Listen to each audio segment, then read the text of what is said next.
इसका 1% वो कैसे लेना है मैं आपको आगे बताता हूँ। देखिए रूल ऑफ 9 में आप देख सकते हैं कि जब हम बच्चे को और बड़े को लेते हैं, सबसे बड़ा क्वेश्चन सर बच्चा तो लिख दिया, बच्चे की उम्र कितनी रहेगी, 1 साल 2 साल 10 साल 15 साल 16 साल 20 साल। तो जब बच्चे की बात आती है तो American society of Burns and plastic 16 साल से छोटे बच्चे को बच्चे में मानती है। तो जब भी आपके पास कोई मरीज आया जिसका एज 16 साल से कम है, आपको एसएसएस करना है, और अगर उसका 16 साल से ऊपर है तो उसको एडल्ट में। अब एडल्ट में आप देख सकते हैं कि हेड का, चेहरे का 9% होता है, फ्रंट और बैक दोनों मिला के, लेकिन चेस्ट का, फ्रंट का 18% होता है, बैक का 18% होता है, दोनों आर्म का फ्रंट और बैक दोनों मिला के 9% होता है, मतलब 18 हो गया। जो आपका जेनिटल वाला एरिया होता है, पेरिनियम वाला एरिया होता है, वो होता है 1%। लेग का सामने से लेग 9%, पीछे से लेग 9%, मतलब आगे पीछे का 18%। थोड़ा बहुत आप उसमें ये कर सकते हैं कि जैसे कोई घुटने से ऊपर जल गया और सिर्फ सामने जला हुआ है तो उसको हम 4.5 बोल सकते हैं। अगर वो नीचे भी जला हुआ है तो उसको 9 बोल सकते हैं। अगर किसी का पीछे का बटक जला हुआ है और वो घुटने के नीचे है तो उसको 4.5 बोल सकते हैं। अब आप देखेंगे कि जब बच्चे आते हैं जिनका, जैसे हमने देखा होगा कि छोटे बच्चों का हेड बड़ा होता है, तो अगर बच्चों में जल गया तो ये रूल ऑफ 9 जो हम हेड के लिए 9 है, ये बच्चे में 18 हो जाता है, देख सकते हैं। और वही जो लेग 18 है वो वहां से कंपनसेट होके 13.5 हो जाता है, क्योंकि यहाँ पे 9 बढ़ गया, 18 36 होता है, वहां से इधर पे 9 नीचे कम करेंगे तो लेग वाला कम हो गया, बाकी जैसे बड़ों में होता है वैसे ही छोटों में होता है। तो आपको एक इस तरह का एक परफॉर्मा मिल जाएगा, उस परफॉर्मा में आपको ये देखकर भरना है। जैसे कि मैंने आपको बताया था कि कई जगह बार ऐसा होता है कि हम असेस नहीं कर पाते हैं कि इसको 9% दें या 5% दें या 6% दें, डिफिकल्ट होता है। तो हम क्या कर सकते हैं कि जितना भी मरीज का, जो भी मरीज आया है, उसका ये वाला छोटी उंगली के तरफ वाला जो एस्पेक्ट है, देख सकते हैं आप पिक्चर में, उसको 1% लेते हैं, और जितना भी वो लेंथ होता है, पार्मर, उसको बोलते हैं Parmar aspect of, Parmar surface of the hand, ये जितना भी होता है उसके हिसाब से, जैसे मान लीजिए इतना हिस्सा लिए और हमने हाथ के ऊपर या पेट के ऊपर लगे और ये इतने हिस्से में ये 3 या 4 टाइम आ रहा है, तो हम ये कंसीडर कर सकते हैं कि ये 4 टाइम बर्न है। समझ गए आप इस बात को? तो आपके पास रूल ऑफ 9 है और ये Parmar surface of the hand है। अब आई बात मैनेजमेंट की कि भाई हमने डेप्थ ऑफ असेसमेंट देख लिया कि भाई किसी पेशेंट पे 20% जला हुआ है, किसी पेशेंट पे 10% जला हुआ है, तो हमको किस पेशेंट को रेफर करना है और किस पेशेंट को नहीं करना है। तो सबसे पहले आता है उसमें प्री हॉस्पिटल केयर, मतलब आपको मरीजों को भी बताना भी होगा कि भाई जब घर पे आग लग जाती है तो क्या होता है, क्योंकि हम पीएचसी और सीएचसी में इंफॉर्मेशन करना है, हमको ये नहीं कि सिर्फ एक पेशेंट ट्रीट करना है, हमको लोगों में जागरूकता भी बढ़ानी है, तो हमको उस बात का ध्यान रखना पड़ेगा। साथ में हमको प्राइमरी सर्वे, आपने ट्रॉमा में प्राइमरी सर्वे के बारे में सब पता है कि क्या देखना होता है, एबीसीडी। चलिए छोड़िए, मैं आपसे पूछता नहीं कि एबीसीडी क्या होता है, मैं खुद ही बता देता हूँ। ए मतलब एयरवे, बी मतलब ब्रीदिंग, सी मतलब सर्कुलेशन, डी मतलब डिसेबिलिटी, ई मतलब एक्सपोजर। सेकेंडरी सर्वे जब आपका ये कंप्लीट हो जाए तो पेशेंट को हेड टू टो एग्जामिनेशन करना है। और थर्ड की स्पेसिफिक मैनेजमेंट क्या है जो बर्न्स को दूसरों से अलग करता है, तो हम इसके बारे में एक के बाद एक डिस्कस करेंगे। देखिए प्री हॉस्पिटल केयर में सबसे पहले ये होता है कि जो भी मरीज है उसको जिस भी कारण से आग लगी है उसको वहां से अलग करना है। बहुत बार ऐसा होता है आग लग जाती है, मरीज को आप आग से बुझा देते हैं पर उस जगह से अलग नहीं करते हैं, क्योंकि जलने के बाद भी, जैसे मान लीजिए जलने के बाद भी उसमें कुछ ना कुछ टेम्परेचर होता है जो मरीज को जलने के प्रभाव देता है। साथ में जो जलने का एनवायरमेंट है, जैसे मान लीजिए कि गर्म पानी से जल रहा है या किसी आग से जल रहा है, तो हमको उसको बुझाना है, उनको बताना है। जब भी आपको लगता है कि कहीं आग लग गई है, कहीं आग लग गई है और मरीज जला नहीं है लेकिन उसके अंदर पे इनहेलेशंस हो गए हैं, मतलब सारा धुआं चला गया है, सब कुछ चला गया है, तो जब भी मरीज को आप बाहर लाएंगे उसको ऑक्सीजन सैचुरेशन बढ़ाएंगे, क्योंकि कार्बन मोनोऑक्साइड अंदर चले जाती है, उससे मरीज को सांस लेने में भी दिक्कत होती है। फिर सबसे इंपॉर्टेंट चीज, जो बचाने जा रहा है उसको अपना भी ध्यान रखना है। ऐसा नहीं कि बचाने गए और हो गया, जैसे कि आप अभी ने देखा था जहाँ पे बहुत सारे लोगों, अभी आपके ही यहाँ पर 1 महीना पहले शादी पे आग लगी थी, जहां पर बंदा जो बचाने गया वही आग में झुलस गया। उसमें कोई दूल्हे को सजाने के लिए जो गया था उसने बचाने के लिए 4 लोगों को बचाए, बस वो खुद आग में झुलस गया। तो अपने को अपना भी ध्यान रखना बहुत जरूरी होता है। उसके बाद उसने अगर कोई गहने पहने हैं या कोई सामान पहनना है, कोई माला पहनी है, वो सब इन सोर्स ऑफ इन्फेक्शन का चांस होता है, तो वो भी आपको रिमूव करनी है। जो सबसे इंपॉर्टेंट कि अगर आपके पास गर्म पानी नहीं, मतलब ठंडा पानी नहीं है, तो जो रूम टेम्परेचर वाला पानी होता है उसको 15 मिनट तक की जले हुए पार्ट पे रोकना है। जैसे ही आप पानी डालेंगे तो जो जलने का प्रभाव अंदर की मतलब जला, ऊपर जला हुआ है, अंदर का प्रभाव आपको पता नहीं कि मांसपेशियों तक पहुंचा है नहीं पहुंचा, वो अपने आप खत्म हो जाता है। तो ये आपको जो ये सब बातें का ध्यान आप अपने मरीजों को भी बता सकते हैं कि अगर जलने पर ये सब करना होता है।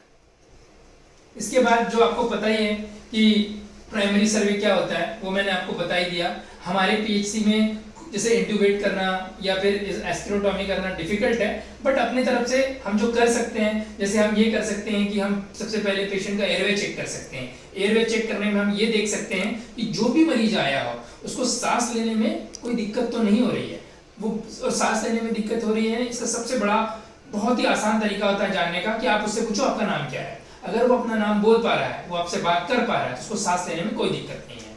उसके बाद आपको देखना है कि अगर मान लीजिए कोई मरीज है जिसका चेहरे में बहुत ज्यादा मतलब मुंह के अंदर से बहुत ज्यादा सिक्रीशंस आ रहे हैं, तो आपको वो सिक्रीशंस अलग करने हैं। कैसे करेंगे? सक्शन लेके वो सिक्रीशंस अलग करेंगे। उसके बाद अगर आपको लगता है कि नहीं मरीज को ऑक्सीजन की जरूरत है, तो आप अपने पीएचसी के बेसिस पे फेस मास्क ऑक्सीजन स्टार्ट कर सकते हैं, जितना भी आपके पास मैक्सिमम हो, 8 लीटर 10 लीटर 15 लीटर पर मिनट के हिसाब से कर सकते हैं। उसके बाद आपको देखना है कि मरीज का बीपी, जैसे आप वाइटल्स लेंगे, अगर उसका बीपी कम जा रहा है तो आपको कैनुला का हाथ, अगर उसका ठीक है तो कैनुला लीजिए कल तो, और आपको वीनस कट डाउन बता दिया गया है, आप वीनस कट डाउन भी कर सकते हैं। तो दोनों तरीके से आप कर सकते हैं। जब आपने देख लिया कि ये ठीक है, जीसीएस भी उसका ठीक है और एक्सपोजर करने पे भी बंस का जो पार्ट एक्सपोज था वो है और कहीं पे कुछ नहीं है, तो उसके बाद सबसे इंपॉर्टेंट क्या थी, तो फ्लूइड स्टार्ट करना है। आप फ्लूइड स्टार्ट करना है। आपको जब फ्लूइड स्टार्ट करना है, उस फ्लूइड के साथ साथ आपको 2-3 चीजों का भी और ध्यान रखना पड़ेगा। जैसे ये ध्यान रखना पड़ेगा कि जो वुंड है, उस वुंड के कारण मरीज को बहुत दर्द तो नहीं हो रहा है, और ये आपको बहुत छोटे से टाइम पे ससेस करना पड़ेगा। साथ में मरीज को इन्फेक्शन ना हो, इसलिए कोई एंटीबायोटिक कवर देना पड़ेगा, जो भी आपके पास अवेलेबल हो, ऑगमेंटिन अवेलेबल हो, सेफ्ट्रोक्सन अवेलेबल हो, जो भी आपको अवेलेबल हो। साथ में आपको फ्लूइड रेसिस्टेशन देना होगा। फ्लूइड रेसिस्टेशन कब देते हैं वो हम अब पढ़ेंगे। तो देखिए, जब भी total burn surface area more than 20% है और degree of burn first degree के अलावा second degree superficial, second degree deep और थर्ड डिग्री और फोर्थ डिग्री बर्न है, तो आपको फ्लूइड स्टार्ट करना ही है।